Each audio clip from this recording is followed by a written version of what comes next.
नमस्कार दोस्तों, welcome back to our channel. Friends, मैं आप सबका अपने चैनल स्टॉक्स फॉर लाइफ पे बहुत स्वागत करता हूं। Welcome to STFL family.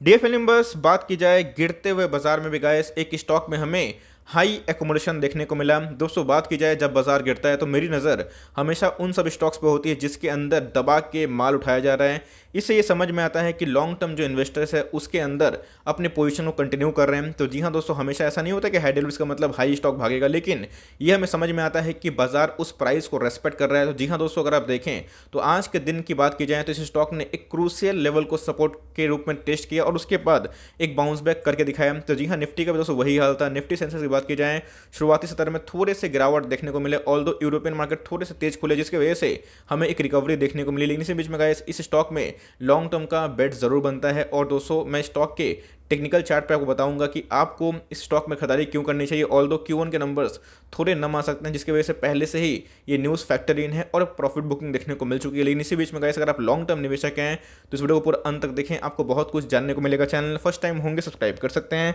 इस तरह क्वालिटी कंटेंट को सबसे पहले एक्सेस करने के लिए। Now without delaying any for time, let's begin. Sir, आप देखें मैं जिसके बारे में डिस्कस कर रहा हूँ, आज हमें 6,60,000 के आसपास शेयर ट्रेड होते देखने को मिल रहे थे, जिसके अगेंस्ट में गाइस 4,54,000 शेयर। अगर आप देखें तो अप्रोक्स 70% के आसपास हमें ह्यूज एकोमुलेशन देखने को मिल रहा है। मतलब गाइस मार्केट इस प्राइस में इसको रेस्पेक्ट कर रहा है और इधर पे हमें पिछले कुछ समय से अच्छी खासी डिलीवरी को मिल रही है। तो जी हाँ दोस्तों, आज की बात की जाए तो ये बहुत ही हाई परसेंटेज होता है और यहाँ पे गाइस जो लोग निवेशक हैं उनके लिए वीडियो बहुत ही इंपॉर्टेंट हो जाता है, बिकॉज यहाँ पे गजब की हमें एकोमुलेशन देखने को मिल रही है। आप चार्ट पे देख सकते हैं।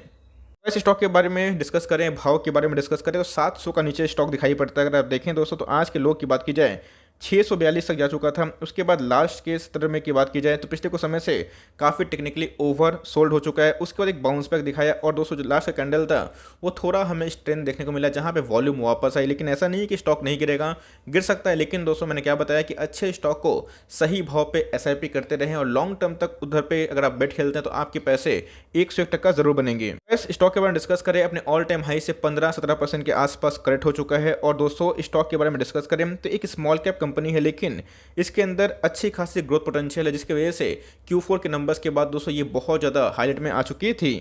मैं किसके बारे में डिस्कस कर रहा हूँ दोस्तों, मैं बात कर रहा हूँ Prince pipe and fitting limited के बारे में। अगर आप देखें तो इसके पहले दोस्तों इसने 794 के आसपास हाई लगाया था। उसके बाद कंटिन्यूसली हमें गिरावट देखने को मिल रही है, ऑल्दो अभी तक रिवर्सल का वैसा कुछ साइन देखने को नहीं मिल रहा। कोई भी स्टॉक टेक्निकली अगर ओवरसोल्ड होता है तो बाउंस बैक जरूर करता है, लेकिन हमें समझ में आना चाहिए कि स्टॉक के फंडामेंटल्स कैसे हैं।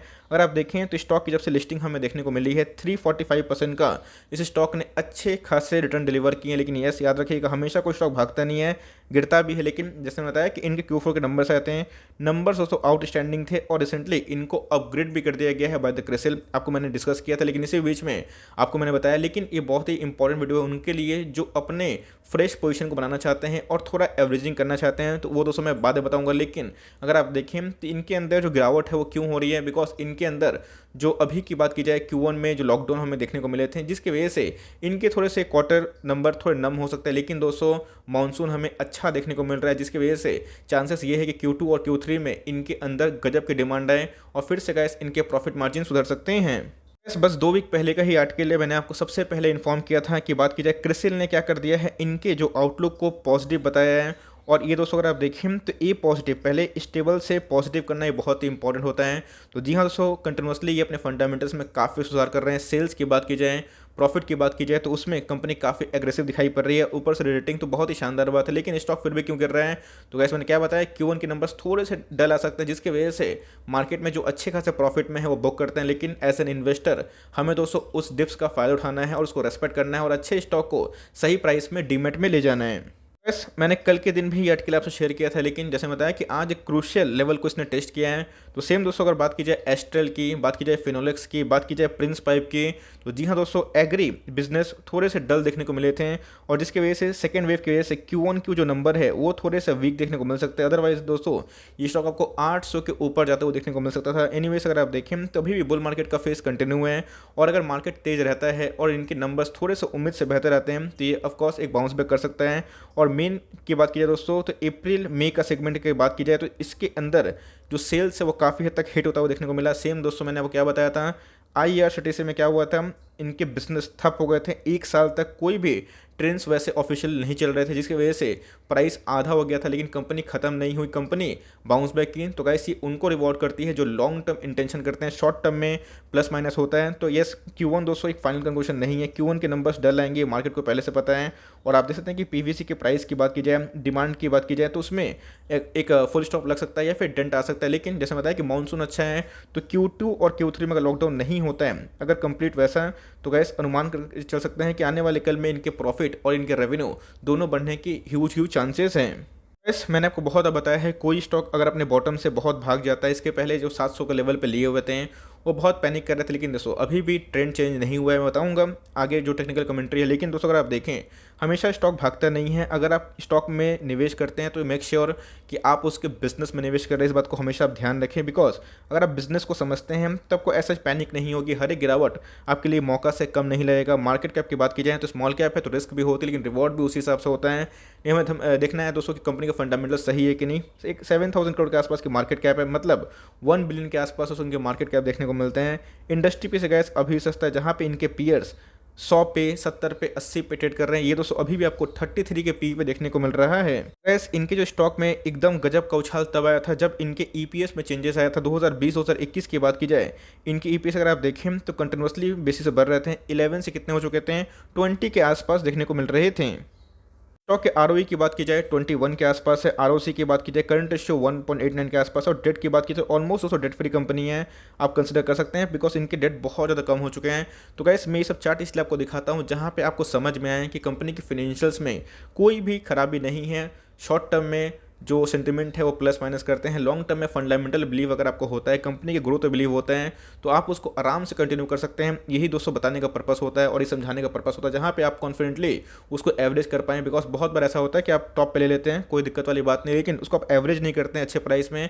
क्यों? तो आपको लगता है कि प्राइस फॉल हो जाएगा, उसके फिर से जब रिकवरी होती है तो आपके प्राइस ऑलमोस्ट टॉप पे रहते हैं। तो यही दोस्तों गलती ना करें और स्टॉक के फंडामेंटल्स को बिलीव करें। बिकॉज कोई भी स्टॉक अगर आप खरीदते हैं तो किसी की बात सुन के ना खरीदें, अपनी एनालिसिस करके खरीदें। समझें कि आपको स्टॉक के फंडामेंटल्स को सही लग रहे हैं या नहीं लग रहे हैं, आपको उस स्टॉक का भरोसा है या फिर नहीं। यस, जहाँ पे ग्रोथ नहीं वहाँ पे भाई प्रॉफिट नहीं, जहाँ प्रॉफिट नहीं वहाँ पे फंडामेंटल्स नहीं, ये साफ बात है। बिकॉज मार्केट दोस्तों हमेशा ईपीएस को ही चेक करता है। अगर आप देखें तो इनके जो सेल्स है कंटिन्यूसली बढ़ रहे हैं। ध्यान रखिएगा दोस्तों, ये कोविड के टाइम में भी इनके सेल्स एकदम रफ्तार से बढ़ रहे थे, जिसकी वजह से मार्केट ने रिस्पेक्ट किया। इधर पे बबल मुझे ऐसा दिखाई नहीं पड़ता, बिकॉज स्टॉक अभी भी अंडर वैल्यूड है, ऑल्दो अपने बॉटम से बहुत भाग चुका है। तो ध्यान रखिए, कभी प्रॉफिट बुक आ सकते हैं। लेकिन क्या मैंने बताया दोस्तों कि कंपनी के फंडामेंटल सही है। कंपनी के प्रोमोटर होल्डिंग के बारे में डिस्कस करें, प्रोमोटर के पास 60% से ऊपर का स्टेक भी है। ऑल्दो एफआईएस ने और डीएस ने थोड़े से माल को निकाला है दोस्तों, ये उनका ऑब्जेक्टिव है, ये उनका लाइक टाइम पीरियड है। लेकिन कंपनी के प्रॉफिट के बारे में डिस्कस करें तो अच्छा है। तो जी हाँ, अगर आप स्मॉल कैप में अच्छी कंपनी में निवेश करना चाहते हैं तो जी हाँ, प्रिंस पाइप के बारे में डिस्कस करें तो बहुत ही अच्छा लॉन्ग टर्म का बेट मतलब आराम से बन सकता है। सब देख ले थोड़ा सा कंडीशन क्या हुई आज के दिन में इमर्ज। ऑल्दो दोस्तों अगर आप देखें तो ये एक इंपॉर्टेंट सपोर्ट जोन है, आप देख सकते हैं कि 650 के आसपास, ऑल्दो स्टॉक ने उसको भी तोड़ा था और 642 के आसपास एक लाइक ने बॉटम लगा के एक रिकवरी की थी। ऑल्दो अगर आप देखें तो कोई भी बॉलिंजर बैंड के बाहर जाता है तो उसको आना ही है, बिकॉज ये डिवीजन बताता है, आपको मैंने सिखाया है। तो एनीवेज अगर आप देखें तो अभी दोस्तों स्टॉक के कंडीशन के बारे में डिस्कस करें, मनी फ्लो इंडेक्स की बात की जाए 21 के आसपास है, जो क्या है दोस्तों वेरी वेरी वीक है। इस बात की जाए स्टॉक के अंदर काफ़ी गिरावट आ चुकी है, जिसके अंदर अभी टेक्निकली बात की जाए तो स्टॉक काफ़ी ओवरसोल्ड हो चुका है।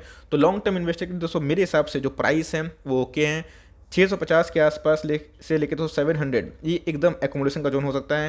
लेकिन मेक श्योर कि हमेशा बल्क ना करें, बल्क वहीं पे करें जहाँ पे एक कंटिन्यूसली फॉल हो और जहाँ पे आपको लगे कि भाई सुपर बॉटम बन चुका है। तो मेरे हिसाब से मार्केट ने इसको रेस्पेक्ट किया है और उसके बाद दोस्तों हमें एक बाउंस बैक देखने को मिल रहा है। नहीं दोस्तों कि बाउंस बैक हमेशा परमानेंट है, हो सकता है कि टेम्प्रोरी हो सकता है कि थोड़ा सा लाइक फिर से चढ़ने के बाद गिर सकता है। लेकिन मैंने क्या बताया कि फंडामेंटली बिलीव करिए, अगर आप लिए भी हुए हैं 700 के भाव पे तो उधर पे आप चाहें तो थोड़ा सा 650 के आसपास है, फिर उससे नीचे थोड़ा एवरेजिंग कर सकते हैं। उसको लंबा खेलिए, अगर आपको 650 के नीचे मिलता है गाइस तो याद रखिएगा वो हमें एमओएस का लेवल दिखाई पड़ता है, जहाँ पे लॉन्ग टर्म के लिए खोने के लिए कुछ नहीं, पाने के लिए बहुत कुछ। दोस्तों याद रखिएगा, कहीं मैं एमओएस के बारे में डिस्कस करता हूँ। ऐसा नहीं कि स्टॉक नहीं गिर सकता, ऑफ कोर्स गिर सकता है, लेकिन आपको पेशेंस रखना पड़ेगा। सेम दोस्तों हमने बहुत सारे स्टॉक्स में देखे थे, आपके पास अनगिनत एग्जांपल हैं। निफ्टी भी आधा हो गया था, लेकिन अगर आपने लॉस में नहीं बेचा तो आपका नॉशनल लॉस। तो मेरे हिसाब से सीएमपी गुड है फॉर लॉन्ग टर्म, और ऐसे डिप्स में आपको निवेश करना चाहिए। तो सीएमपी में चाहें तो थोड़ा थोड़ा अमाउंट उठा सकते हैं, और लिए भी हुए हैं 710 के आसपास, 700 के आसपास, उसको कंटिन्यू करें। मेरे हिसाब से आपके पास पैसे कम हैं तो 650 के नीचे आता तो वहाँ पे एवरेजिंग करें। नहीं एवरेजिंग करने की ताकत है तो वेट एंड वॉच कर सकते हैं, लेकिन मुझे लगता है कि 650 अल्टीमेट एक बहुत ही डिमांड जोन बन के आ रहा है, और उससे नीचे मिलता है तो गाइस आपके लिए एक सुपर एमओएस का दरवाजा खुल सकता है, जहाँ पे लॉन्ग टर्म आप चाहें तो एकोमोडेशन कर सकते हैं, और इसको लंबा सोचिएगा आने वाले 3-5 साल, तो भाई आपके ये पैसे बहुत ज़्यादा बना भी सकते हैं। अच्छा, ये स्टॉक भागता नहीं है, ध्यान रखिएगा, स्टॉक गिरता भी है, लेकिन मैंने क्या बताया कि एक बैड क्वार्टर अच्छे स्टॉक में निवेश करने का मौका हो सकता है। तो मेरे हिसाब से अगर नंबर्स खराब भी आते हैं तो आपको ये बात पता होनी चाहिए कि कोविड के सेकेंड वेव की वजह से ये हिट हो सकता है, लेकिन लॉन्ग टर्म के लिए बहुत ही सुपर कंपनी है, फंडामेंटल्स ओके हैं, और अच्छी खासी एकोमोडेशन देखने को मिल रही है। तो ये छोटी सी एफर्ट थी। आई हो दोस्तों मेरा ये एफर्ट आपको अच्छा लगा। वीडियो अच्छी लगी तो लाइक कर दीजिएगा, चैनल फर्स्ट टाइम होंगे तो याद से सब्सक्राइब करना भूलिएगा। फर्दर कोई डाउट उसको ड्रॉप कर सकते हैं, कुछ तो रिव्यू चाहिए उसका नाम भी ड्रॉप करना भूलिएगा। I would love to make a video on your demand guys. मिलते हैं जल्दी ही, तब तक के लिए bye. Thanks for listening friends, God bless you all.